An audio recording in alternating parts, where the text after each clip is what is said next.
That sounds great. Hello, everybody, and welcome back to another episode of That Sounds Great with your hosts, Khash and G. We are here at The Cube, the home of producers in London, and we are here to have an interesting conversation with an incredible guest of ours on the show today. G, tell us a little bit more about the guest. Yeah, guys, welcome to the show. I'm super excited to be here, and today's guest is someone who's absolutely awesome. I'm super excited to have Katie Tavini on today. Now, Katie has worked with many talented individuals out there, as well as bands and, you know, those working in the industry for a very long time. And I'm just super excited because it's not mixing, it's not sound engineering, it's not being an artist. It's actually something different, and it's something that I'd love to touch on because I want to know more about it as well. So it's Katie Tavini, who's worked with Emeli, Sandé, Arlo Parks, and many more. So Katie is a mastering engineer. But first, before I go into too much, Katie, welcome. Thank you. Thanks for having me. I'd love to get an introduction to yourself. So please tell me more about who is Katie and what you do. Oh, well, shit. I'm Katie Tavini. I'm a mastering engineer. I'm self-taught. I work in my little jungle studio. I'm so lucky because I get to work with some amazing artists. I have a mastering collective called Weird Jungle, where I work with 2 other mastering engineers, which is really great because kind of mastering's quite lonely, and before that I didn't have colleagues.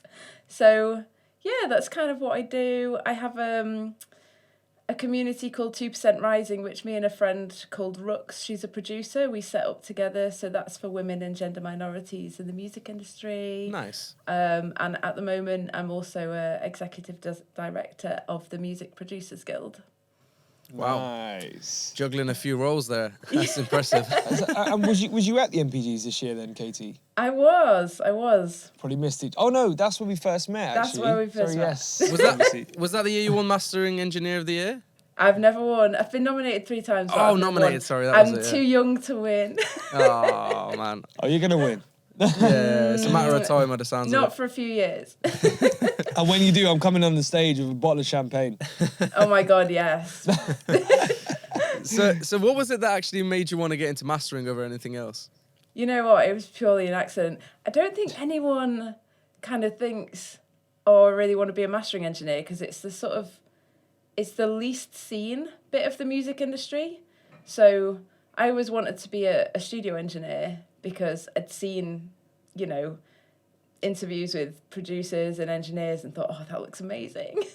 So I started off, you know, doing that, working in studios, and yeah, one day someone just asked me to master something. Wow. But I was always really bad at mixing, and kind of discovering mastering was really cool, because when you work in a studio as an engineer, people kind of expect you to mix. And I was always like, you know, practicing and trying really hard, but just never got better at it.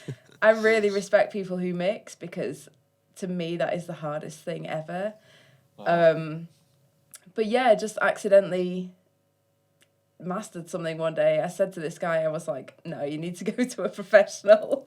I don't know how to do that. And he was like, oh, but it's, you know, I need it now, and you're the only person I can find that's actually online. So I was like, all right, I'll give it a go, but if it's terrible, just don't use it. Just do us all a favour and don't use it. And we worked throughout the night and bounced different versions back and forth and really listened and gave each other feedback and stuff. And it was really cool. And they ended up using the project, and I got hired again straight away after that.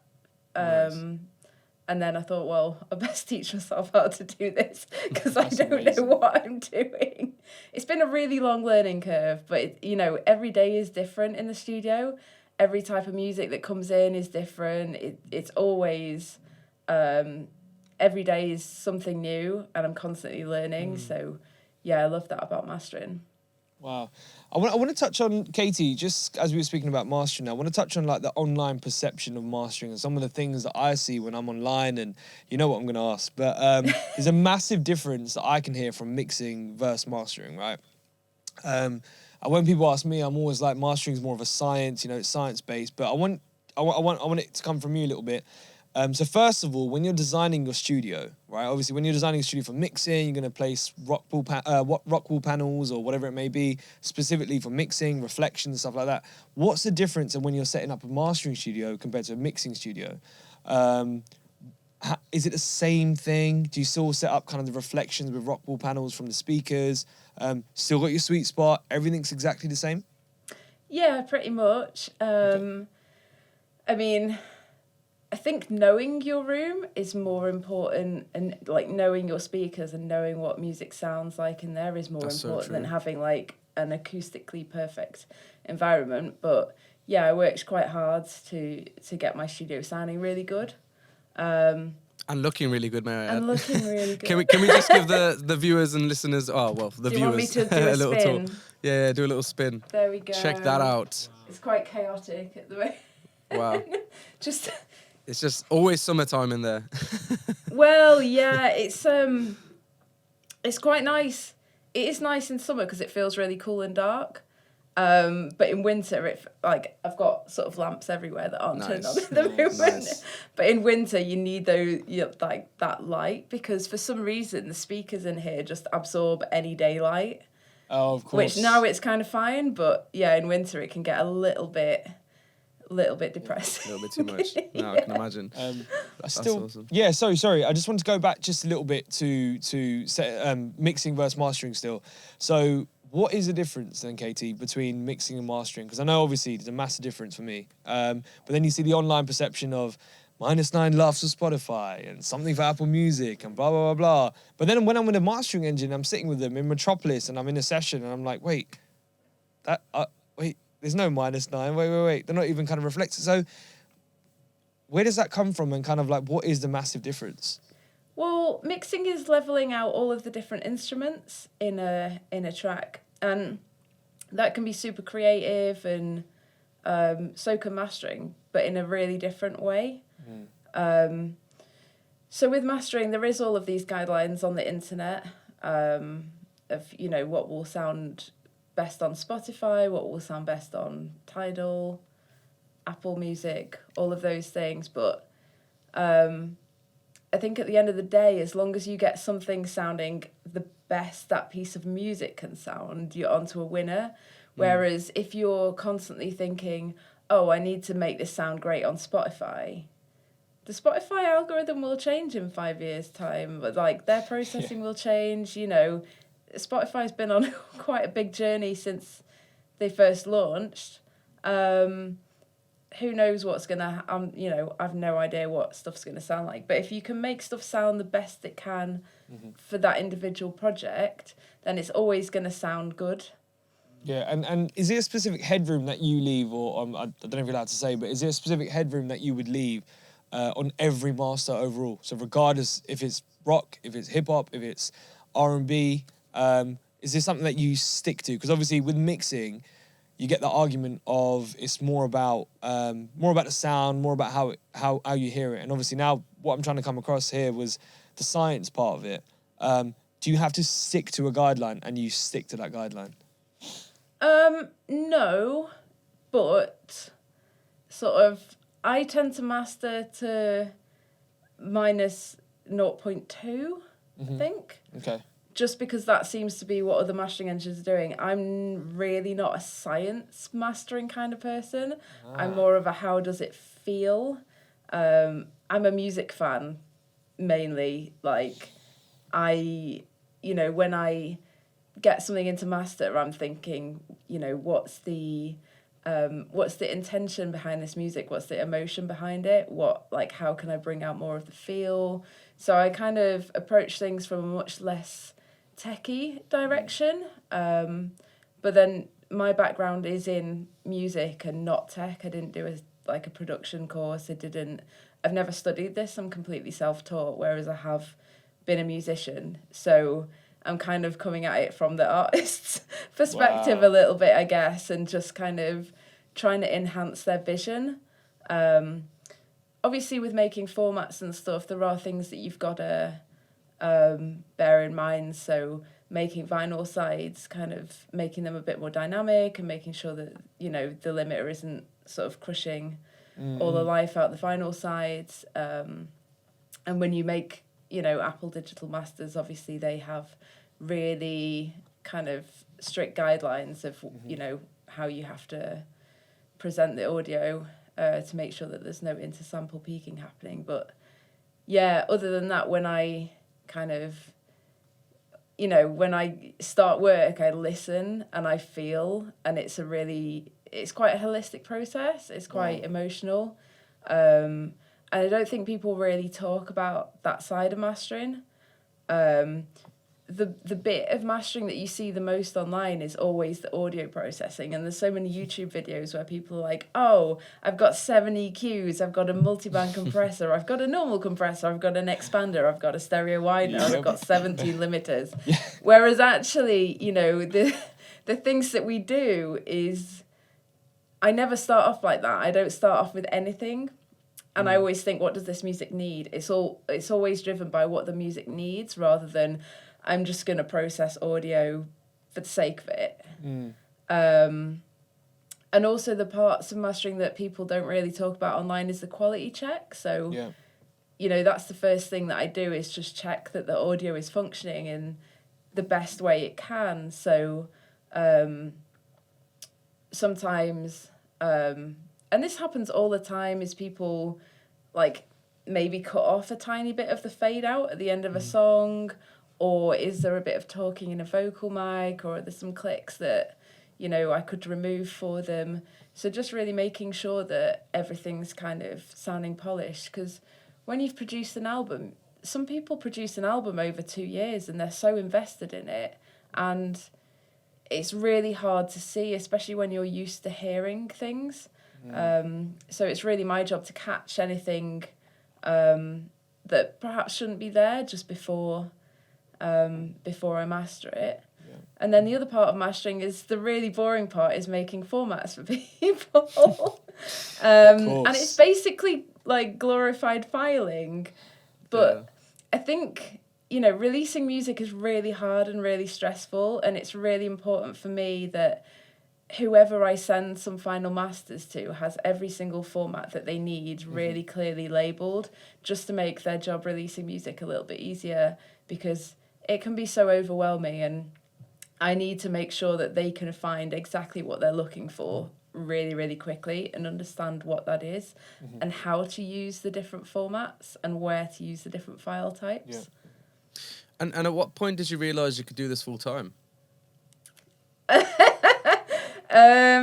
So I had a full-time job up until January 2020, and which was as a transfer engineer. So I started working in 2018 at the British Library, digitising the sound archive. So basically playing tapes and other obsolete formats. Not that tapes are obsolete, but they kind of come under the umbrella of that. And I moved to Brighton to do the same at the end of 2018. And so I had my studio in Brighton, and I was sort of mastering evenings and weekends and not having much of a life. And then, when the pandemic hit, I was still working part-time transferring tapes. Wow. But it got to the point where I was having so many inquiries that mastering started sort of interrupting my day job, my part-time job. So I was kind of thinking, there was a few months where I was thinking, do I take this leap? And then so I quit my job in August 2020. So it's still really new for me, doing this full-time, but loving it. It's great. That's awesome. That's really nice to hear. Wow, that was amazing. So I want to touch on university and your experience when you were studying, right? So was there anyone in particular who inspired you while you were studying? So whether that's mixing, mastering, engineering, making music, artist, or anything specific that you thought, wow, this person really, I stuck by kind of and believed in them. Well, so I did a music degree, like just general music, and the person that like really, really inspired me was the person who like taught the recording studies module, called Brendan Williams. He still teaches at Salford Uni now, and he's wonderful. Shout out Mr. Williams. Yeah, he really encouraged everyone. It was not a technical studio module. It was a get in the studio and be creative. And for me, that was amazing. I'd never had studio access like that before. And I used to stay there till midnight pretty much every day, just trying to use the studios as much as possible, because I was like, oh, when I leave uni, I am not going to be able to afford like any of this gear or whatever. So, yeah, he was sort of really, really... inspiring to me. Just using the studio as a creative tool, I just thought that was amazing. And then kind of halfway through my third year, he was like, oh, one of my friends is looking for an engineer for his studio, do you want me to put you forward? Wow. And I was like, yeah, that would be amazing, thinking, oh my god, what? Wow. In my head, you know, when you try and play it cool. Yeah. But yeah, I I might thought have it'd be some just time, making tea for a bit, but like, yeah, no, I was engineering for a musician called John Ellis, who's just incredibly creative. I mean, he's a keys player, but he basically plays everything. Nice. Wow. And a producer called Bill Leader, who was 80 when I started working with him, and he was still producing. Wow. And so he, you know, he's seen music through every decade, basically since the 50s. Wow. Which, you know, just working with someone like Bill and his sort of knowledge and temperament and the way he acted in the studio was just mind-blowing to me. It was incredible to learn from. Like, he was just so open to everything. And I think seeing that and, you know, being around Bill and John was just... Yeah. See, it's so inspiring to have teachers like that actually care. I think. I mean, I had a few in my university, and it really wants you to like to push yourself further and take that next step. And they, you know, having a motivational person like that in your life as you're studying can be really crucial. I think it's beautiful to have that. I think. Totally. 100%.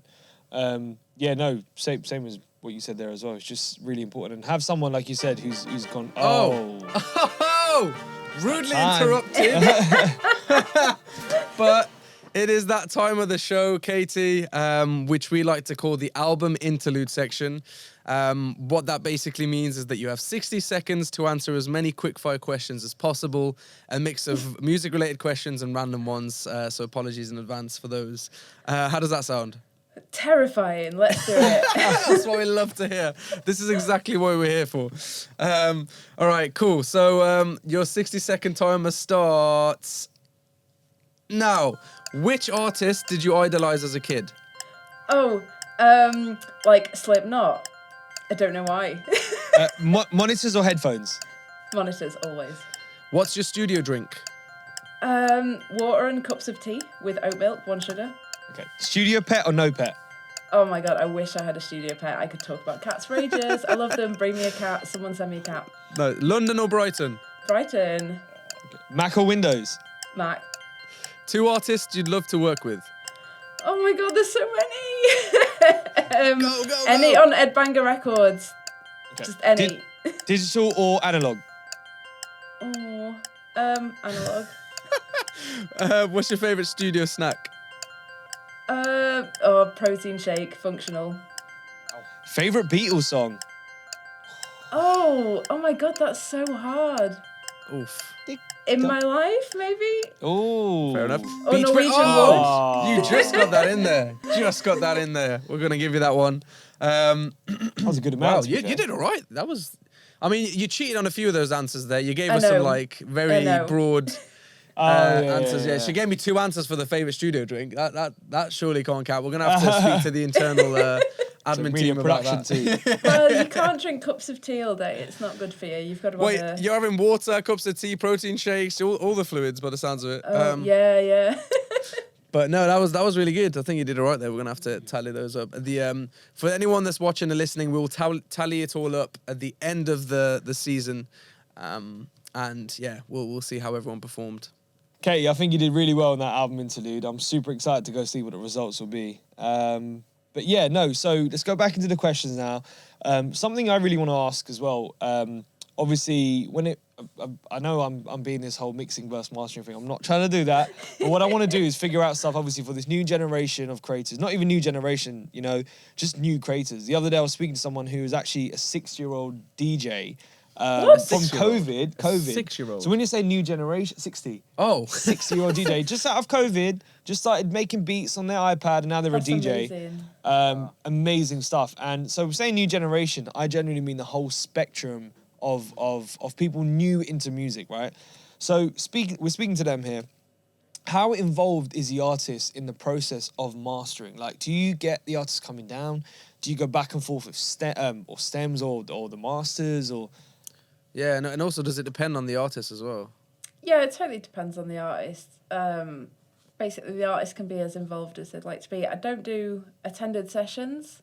I'm really new at this. And I'm really chatty as well. I feel like if someone was in the room with me, I'd, just spend the whole day talking their ear off. So I feel like, because I'm quite new and for my kind of concentration, I want to do the best job I possibly can. I don't do attended sessions, but bounce stuff back and forth and, ask them for references if they've got any and just really try and see what they're aiming for and what their vision is. But, sometimes their manager or their label will deal with the mastering. And, sometimes the artist is off on tour or making a record, like a follow-up record as the new one is being mastered. It really depends. Nice. And do you have like a set process for every track that you follow, or does it heavily depend on the session and stuff? No, I was thinking about this the other day. I basically start each session just listening and seeing what the music needs, and I basically feel the intention of the music and go kind of, what do I need to do first? I tend to put a limiter on first, just to kind of bring everything up to level. That's always the first move I do because limiters can really change, the way we hear things, and they can really make a big difference to the way the music sounds. So it's just kind of feeling that, I think when I started mastering, that limiter was always the last thing that I put on. And then I noticed that kind of it just changed the sound too much, and all the moves that I'd made, all of the EQ choices I'd made were just sort of basically being made useless by the limiter. Right. So, kind of working top down, I guess, in most cases. But, I don't really have a specific thing. Yeah. I always try and start the day as if I've never mastered anything before and just keep a really open mind about each song. Like a lot of people say, oh, do you have a go-to mastering chain? And it's just really driven by the project and what the music needs. But then even in the context of an album, you do want some continuity, but also in that album, each song is different. And sometimes each song has been mixed by a different engineer or producer. I've just mastered an album for Moonchild Sonelli, who is just amazing. I love her so much. But that was mixed by so many different people, all incredible. But it's 19 songs, and wow. And you're the only mastering engineer on the album. Yeah. Oh, nice. So it was. Let's go. Really, I booked 2 days out for that in my diary, and a lot of it was just kind of, balancing levels and listening and kind of bringing out differences where, needed, because 19 tracks, you might think, oh, an album needs to be really, really consistent, but actually 19 tracks, there's got to be a structure to that. That's got to hold people's focus for 19 songs. That's a lot. And so part of that album was bringing out little subtle differences, but then also part of that album was kind of adding continuity where necessary as well. So it's just very, you've got to look at the album as a body of work and really try and see what the artist is trying to achieve with the art. Yeah, and it's obviously very dependent on where the songs are going as well, right? We have a massive difference between festivals compared to a club, compared to the car, compared to obviously you got Atmos now, but we won't talk about that yet. But it's really dependent on where the song's going, because I know specific artists, labels and stuff, they create music or they want the sound to specifically go towards when you're driving, or kind of, you know, this is going to be the track that's going to be out in festival, this is part of our set. So as a mastering engineer, do you have to kind of differentiate between those when you're speaking with kind of labels or the execs or whoever it may be? Has anyone ever come up to you and said, yeah, well, this is kind of going to go to the festival, or this is one of them club bangers, and then you're like, all right, cool. Question. So I'm going to, the bass, the lows, and obviously festivals, you know. Has that ever come about before? Yeah, so generally, if people have a dance track, they do have a version that they want playing in a club, and that tends to be a lot louder than, you know, I would master for sort of streaming, or definitely louder than I'd master for vinyl. So yeah, sometimes you have to kind of just try and get the same feeling from the music, but obviously, yeah, it's got to stand up in a DJ set. It's got to sound amazing. But also you've got to think about, like, some clubs have like mono speakers. Yeah. So you've got to make sure that it sounds really, really good in mono, but also sounds really, really good in stereo. Because, you know, someone could be doing a DJ set in a club with mono speakers, but then someone could also be doing a DJ set with, like, a stereo PA. Yeah. So it's got to sound good on both. And I think that's really important, but everything requires quite a lot of communication. So if I don't know, say if I've got, you know, if a song is clearly a dance banger, I'll just do that on autopilot. But sometimes, sometimes you don't know where people will want music mastering for, and yeah, that requires a bit of communication. So, Cool. That's a good point. So just you know, just to go onto the topic of some of the, you know, projects you've worked on, tell us how you met Emeli Sandé and how it was working with her. To be honest, I have met her once in an airport, and she's a delight. But actually, I know her manager, Kat Kennedy. So I met her manager, Kat, on the Key Change program, which is a program that PRS Foundation run in collaboration with a couple of other organisations, and it's basically EU. Obviously, we're not in the EU anymore. That's a shame. Canada, and now the US. They're just expanding to the US, and Nice.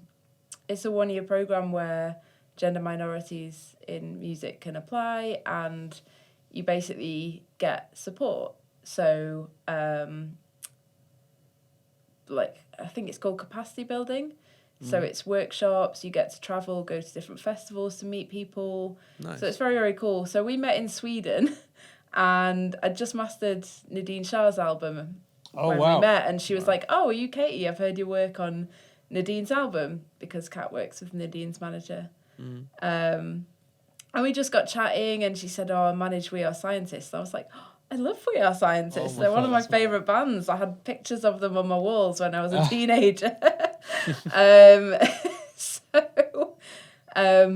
And yeah, she started managing Emeli Sandé kind of shortly after that, and I think it was in the middle of the pandemic. She just sent me a song and said, "Can you master this?"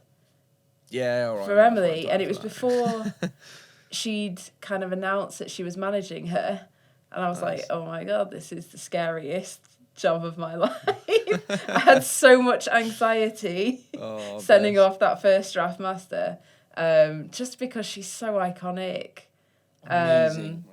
Yeah, so One of my favourite writers ever. I was singers, writers, anything. I just love the sound and yeah, just amazing stuff.